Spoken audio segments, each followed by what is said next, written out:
할렐루야. 좌우옆분과 인사 나눕니다. 사랑합니다. 축복합니다. 제가 이게 이번 주부터 끝날 때까지 마스크를 쓰고 설교를 해야 될 것 같습니다. 제가 시청으로부터 연락을 받았는데 어떤 축복받을 사람이 강단에서 설교할 때 마스크를 안 쓰고 설교했다고 실시간 영상 예배 드릴 때 영상을 캡처해 가지고 신고를 했더라고요. 그래서 마스크를 써라. 근데 사실은 제가 마스크를 안 쓰고 설교한 이유는 비대면 예배 19명까지 드려질 때 그때 협의상으로 총회에서 이렇게 방역 수칙을 보내온 게 있고, 또 수도권의 수칙에서 협의가 된 거는 강단에서 마스크를 안 쓰고 설교할 수 있는 그런 이유는 바로 뭐냐면 백신을 1차 이상 맞은 분에 그 다음에 3m 떨어진 가운데 있을 때는 얼마든지 마스크를 쓰지 않아도 설교가 가능하다. 좀 1차 백신을 맞았으니까 그래서 나 그 말 믿고, 또 지금도 서울에는 그 3m 떨어진 가운데서 마스크를 쓰지 않고 설교하는 게 지금도 시행에 변함이 없이 이렇게 수칙으로 이루어지고 있습니다. 그런데 시청에서 그렇게 신고로 들어왔다고 해서 여러분, 그래서 이제 제가 좀 그렇다고 해서 뭐 설교 말씀하는데 지장이 있는 것도 아니고 좀 제가 불편하더라도 입은 열려 있으니까, 그래서 여러분들이 잘생긴 얼굴을 보고 싶어도 좀 참아 주시길 바라겠고요. 그 다음에 또 좋은 게 있더라고요. 수염을 안 깎아도 모르다는 거예요. 자, 뭐 쓸데없는 얘기를 해서 죄송합니다. 어쨌든 가히 사건은 가히사에게, 하나님 것은 하나님께서 드리라고 한 것처럼 정부의 시책에 성실하게 따르는 것도 이것도 하나님의 기뻐하시는 뜻이 않겠느냐. 또 불의한 일들이 있다면 하나님이 또 막아주시고, 모든 권세자 하나님이시기 때문에 모든 권세자 앞에서는 바로 하나님께서 교통정리를 다 해주셔서 하나님께 뜻이 이루어진다는 거죠. 어떻든 하나님의 뜻대로 이루어지고 있다라는 것을 보게 됩니다. 자, 오늘 본문에 나오는 말씀을 한번 생각해 보려고 합니다. 우리의 인생의 삶의 기준에 대한 얘기를 하고 있는데요. 여러분은 여러분의 인생길에 있어서 늘 생각을 많이 하겠습니다만은 나의 인생길이 과연 어떤 것이 형통한 길을 걸어가고 있는 것인가? 내가 걸어가는 인생길이 형통한 길인가, 불통한 길인가, 불행한 길인가, 행복한 길인가? 라고 할 때 오늘 성경에 나오는 말씀을 보게 되면 그리하면 어디로 가든지 형통하리니라는 말이 나오거든요. 하나님께서 여호수아에게 그리하면 어디로 가든지 형통하리로다 라는 말씀을 하고 있는데, 우리가 각자 길을 걸어가는데 인생에 있어서는 여러 가지 길이 있죠. 넓은 길이 있고 좁은 길이 있고 질러가는 길이 있고 그 다음에 돌아가는 길이 있죠.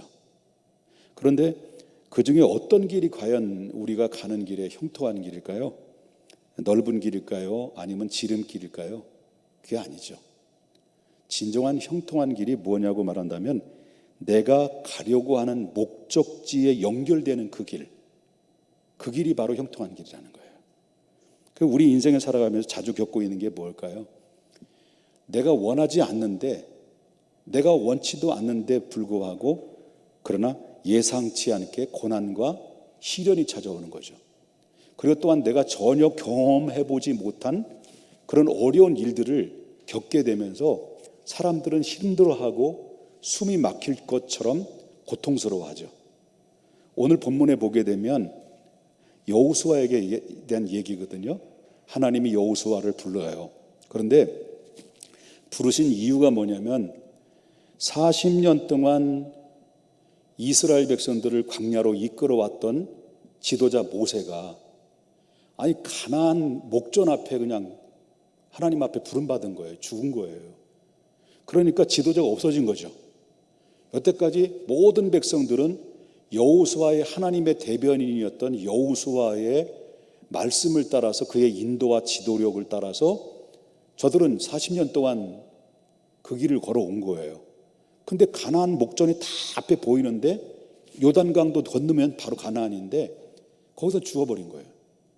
그러니까 40년 동안 수행비서였던 여호수아, 그의 몸종이었죠. 다시 말한다면 그 여호수아는 누굽니까? 40년 동안 모세의 가까이에서 그를 돕고 그를 수발을 다 들어줬던 그런 몸종이었죠, 여호수아가. 근데 그 수행비서격이었던 여호수아의 마음속에는 두려움이 엄습한 거예요. 예상치 않았던 일들이 그에게 덜커덕 찾아오게 된 거죠. 그 이유가 뭐냐면 더 깊은 두려움과 고민과 갈등에 빠졌었던 이유가 바로 뭐냐고 말한다면, 하나님께서 그 기라성 같은 지도자들이 많이 있었잖아요.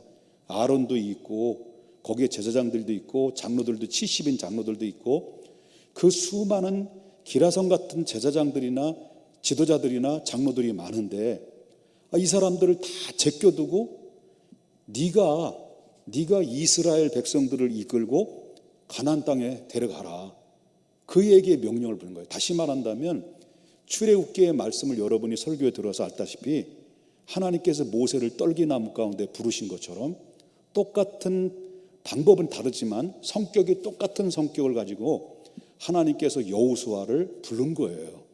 네가 모세를 대신해서 이스라엘 백성들을 이끌고 가나안 땅으로 가라, 이런 말씀을 하게 된 거죠. 그리고 여기 보면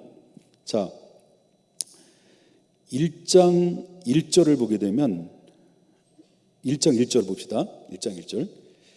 여호수아의 종 모세가 죽은 후에 여호와께서 모세의 수종자 눈의 아들 여호수아에게 말씀하여 이르시되 내 종 모세가 죽었으니 이제 너는 이 모든 백성과 더불어 일어나 이 요단을 건너 내가 그들 곧 이스라엘 자손에게 주는 그 땅으로 가라, 이 말씀하셨어요.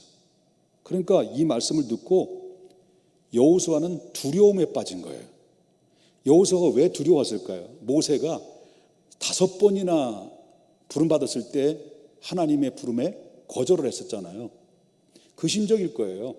여호수아도 그 왜 하나님의 부름받았을 때 두렵고 떨리는 마음 속에 그에 사로잡히고 있었던 것은 바로 뭐냐면, 내가 하나님 어떻게 모세라고 하는 위대한 스승님이 여태까지 이끌어왔는데 나는 몸종에 불과했던 내가 감히 그 어르신이 여태까지 이끌어온 그 지도력을 내가 죽었다 깨어나도 못 따라가는데 내가 어찌하여 그들을 이끌어 갈 수 있습니까? 나는 그분에 비해서는 너무 작은 아이고 부족하고 연약한 존재인데 속된 말로 무식이 통통 튀는 사람인데 어떻게 이런 사람들을 이끌어 갈 수 있겠습니까? 라고 대답할 수 있었겠죠.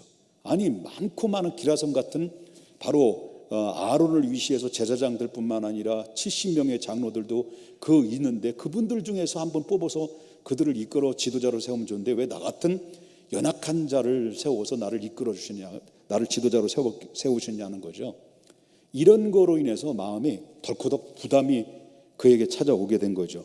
그리고 40년 내내 실패했던 요단강을 어떻게 건넜으며 요단강을 건넌다 한들, 이스라엘 백성들을 이끌고 요단강을 건넌다 한들 거기에 초롱성 같은 정말 우리들이 올 것을 전부 다 기다리고 완전 철벽 수비를 해온 초롱성 같은 여리고성이 그거를 뛰어넘지 않고 그거를 극복하지 않으면 가나안 땅을 들어갈 수 없는데 그 1차 여리고성이라는 초롱성 같은 이 성을 어떻게 그를 물리칠 수 있고, 그리고 가나안 족속들과 싸워서 그들의 땅을 차지하고 그들을 내쫓아야 되고 죽여야 되고 무찌러야 되는 이런 가운데서 어떻게 승리할 수 있겠습니까?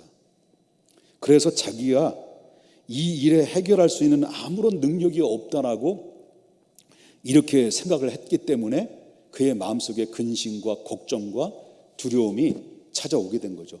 이거는 바로 준비되지 않는 상황에서 이루어진 일이죠.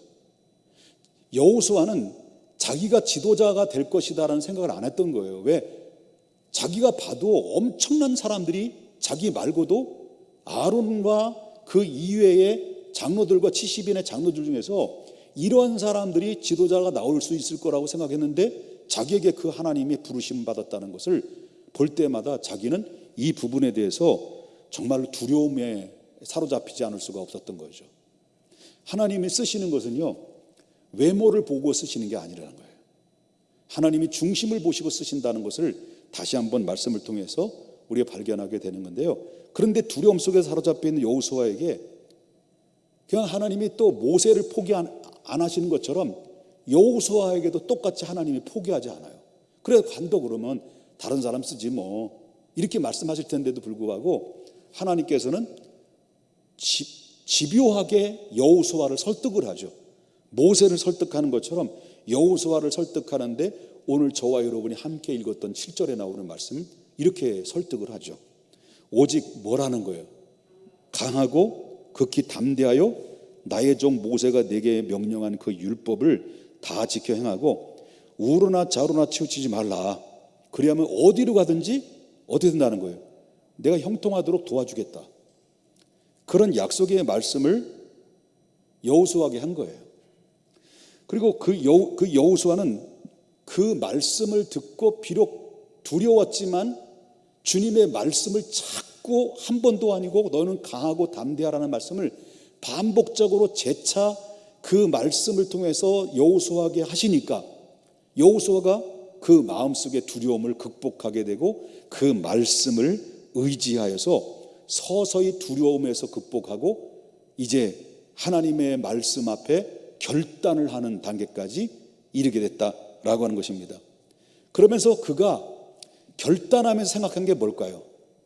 여호수아가 그 말씀을 듣고 비록 부족하고 연약하고 지도자로서의 자격도 없고 부족한 것 투성이지만은 그러나 내가 하나님 앞에 부름받은 이상은 내 인생의 길에 정말 기준을 어디에 두고 그 인생의 길을 걸어갈 것이냐라는 확고한 결단이 여호수아에게 있었던 거예요. 그것이 바로 뭐냐면 그 인생의 길에 있어서 그의 기준은 어디에 뒀느냐? 여호수아는 하나님의 말씀에 뒀다는 거예요. 하나님의 말씀. 그야 지금까지도 하나님의 말씀을 통해서 모세라고 하는 스승님이 이끌어 주셨던 것처럼 스승님을 이끌어 주셨던 것처럼 비록 부족하고 지도력이 없고 연약함에도 불구하고 주님이 부름 받았으니 그러나 나는 이제 부름 받은 자로서 하나님 말씀을 의지하여 바로 이스라엘 백성들을 이끌고 가나안 땅에 가겠습니다. 그러나 나의 모든 삶의 포커스에 소위 말하는 기준이 어디냐 할 때 하나님의 말씀의 기준을 통해서 내가 움직이고 따라가겠습니다. 마치 해바라기가 해를 따라다서 움직이는 것처럼 나도 주님의 말씀에 따라서 움직이겠습니다라는 결단을 가지고 그의 삶의 기준을 말씀으로 뒀다라는 거예요. 인생의 기준은 어떤 사람은 나의 기준을 삼는 사람도 있고 어떤 사람은 환경의 기준을 삼는 사람이 있고 어떤 사람은 물질의 기준을 삼는 사람이 있고 어떤 사람은 내 지식의 삶의 기준을 두고 사는 사람이 있고 어떤 사람은 모든 재물이나 쾌락을 위해서 거기에 삶의 포커스를 맞춰서 그 기준으로 살아가는 사람이 있는데 그것이 아니라 여호수아는 이제는 오직 하나님의 말씀을 두겠다는 결심 때문에 그 결심이 계속해서 결심을 하고 또 결심하고 고백할 때 그의 마음속에는 서서히 주님의 하나님의 말씀하신 것처럼 강하고 담대한 마음이 생기게 된 거죠. 믿음으로 갖게 된 거죠. 그렇습니다. 하나님의 말씀은 살아있는 거예요. 그렇기 때문에 우리의 삶의 기준을 하나님의 말씀으로 두고 갈 때 비록 연약하게 출발했지만 부족하게 출발했지만 나의 삶의 미래가 불안정하게 보였는지 모르지만은 그러나 하나님의 말씀을 기준으로 삼고 내가 주의 말씀을 의지하여 나의 삶의 포커스를 맞췄을 때 하나님의 약속대로 그리하면 어디로 가든지 형통하게 될 것이다라는 그 말씀을 여호수아는 붙잡았다는 거예요. 붙잡았다는 거예요. 그리고 여호수아는 그 말씀의 기준을 두기 시작하면서부터 이제는 어떤 변화가 일어나게 되냐면 그의 삶이 이제 변화가 일어나기 시작하면서 하나님의 말씀에 따라서 내가 움직이고 말씀에 따라서 기준을 삼고 내가 그 이스라엘 백성들을 이끌어 가겠습니다라고 결단하고 발을 디딜 때 하나님께서 여호수아의 삶을 어떻게 변화시켰느냐라고 할 때, 자 이제 10절을 보겠습니다. 10절 성경을 보십시다. 1장 10절에 그때 강하고 담대한 마음을 갖기 시작하면서 하나님의 말씀의 기준을 가지고 내가 움직이겠습니다라고 결단하고 나서, 그랬더니 강하고 담대한 마음이 생겼죠. 생기고 나서 백성들과 관리들에게 여호수아가 감히 옛날에도 있을 수 없는 그런 선포를 해요. 하나님의 말씀으로. 그러면서 1절에 10절에 보니까 이에 여호수아가 백성과 관리들에게 뭐라 그랬습니까? 명령했다는 명령. 어떤 명령? 하나님의 말씀을 통해서 주신 명령했다는 거예요. 아멘. 그 명령을 했는데, 자, 여호수아가 모든 삶의 포커스를 자기에 두지 않고 환경에 두지 않고 지식에 두지 않고 경험에 두지 않고 오직 하나님의 말씀에 두니까, 그의 명령을 했을 때 만약에 하나님의 말씀을 기준으로 삼지 않았다면 백성들에게 명령을 해도 백성들은 너나 잘하세요, 너나 잘해서 이랬을 거 아니에요. 그렇잖아요. 제가 만약에 강단에 설교할 때 세상적인 이야기하고 의학적인 이야기하고 정치적인 이야기하고 건강의 상식에 대한 이야기를 하고 경제적인 이야기를 막 하면 여러분들이 각자의 나름대로의 전공한 부분이 있잖아요. 어떤 분은 의학 전공한 분도 있고, 여기 계신 분 중에서 경제를 전공한 사람도 있고, 그럴 때 소리 듣고 제가 경제적인 이야기를 들으면, 아니면 사회적인 얘기를 들으면, 아이고 지가 알면 얼마나 안다고 그럴 거 아니에요. 여러분들이 그렇게 하지는 않을 거라고 생각이 되는데, 근데 오직 하나님의 말씀, 강단에 선포되는 것은 나의 선포의 기준은 하나님의 하나님의 말씀을 통해서 권위로 세워질 때 그 권위가 능력으로 나타나게 되고, 성도들의 삶을 변화시키게 되고, 성도들의 심령을 변화시키게 되고, 성도들의 삶의 태도를 방향을 바꾸게 만드는 원천적인 능력은 사회적인 지식이 아니라, 경제적인 지식이 아니라, 세상적인 지식이 아니라 하나님의 말씀의 능력인 것입니다. 그랬더니 백성들이 여호수아의 명령을 듣고 어떤 반응을 보였느냐? 16절을 보겠습니다. 16절. 그들이 여호수아에게 대답하여 명령을 들었습니다. 이르되 당신이 우리에게 명령하신 것은 어떻게 하겠다는 거예요? 우리가 다 행할 것이요 당신이 우리를 보내시는 곳에는 우리가 가리이다. 그리고 또 17절과 18절에 보니까 우리는 범사에 모세에게 순종한 것 같이 당신에게 순종하려니와 오직 당신의 하나님 여호와께서 모세와 함께 계시던 것 같이 당신과 함께 계시기를 원하나이다. 그리고 18절에 누구든지 당신이 명령을 거역하며 당신의 말씀을 순종하지 아니하는 자는 죽임을 당하리니 오직 강하고 담대하소서. 오히려 백성들이 당신의 지도력과 당신의 리더십 앞에 순복하겠습니다. 여러분, 여호수아가 자기의 경험이나 모세의 수행 비서였다라는 그런 교만으로 어깨에 훅가시가 들어가고 껄떡껄떡 한다고 한다면요, 백성들은 여호수아의 말에 콧방귀를 낄 거예요. 그런데 여호수아는 하나님의 말씀의 기준을 삼고 이스라엘 백성을 말씀에 따라서 인도한다라는 결단과 선포가 됐을 때 그것이 능력이 돼서 백성들의 마음을 감동시키고 백성들의 생각들을 움직이게 만들었고, 그리고 그들의 순복하게 만들었던 원천적인 능력의 힘은 어디 있느냐? 하나님의 말씀의 기준으로 삼았기 때문에 그렇다는 거예요. 중요한 것은 여러분은 우리가 하나님께 구해야 될 것이 있습니다. 이 시간에 우리가 하나님께 구해야 될 것이 바로 뭐냐면, 우리는 이렇게 구해야 돼요. 우리는 넓은 길을 갈 때 길을 잃어버리지 않도록, 좁은 길을 갈 때 바른 길을 갈 수 있도록, 거친 길을 갈 때 단단한 신발로 잘 걸어갈 수 있도록, 편안한 길을 갈 때 방심하지 않도록, 돌아가는 길을 갈 때마다 인내심을 가지고 갈 수 있도록 날마다 주야로 주의 말씀을 묵상하고 우리의 인생의 기준을 하나님의 말씀에 두는 자가 되자. 그래서 주님의 하나님의 말씀의 기준을 가지고 두는 자가 될 때 비록 힘들고 안 되고 어렵고 걸림돌이 되는 것 같지만은, 그러나 내 앞에 벌써 하나님의 나의 가는 길에 교통정리를 싹 해줘서 그 길을 평탄한 길로, 형통한 길로 인도를 하도록 하나님께서 우리를 앞서 행하시는 하나님이 옆에 계시다는 것을 기억해야 됩니다.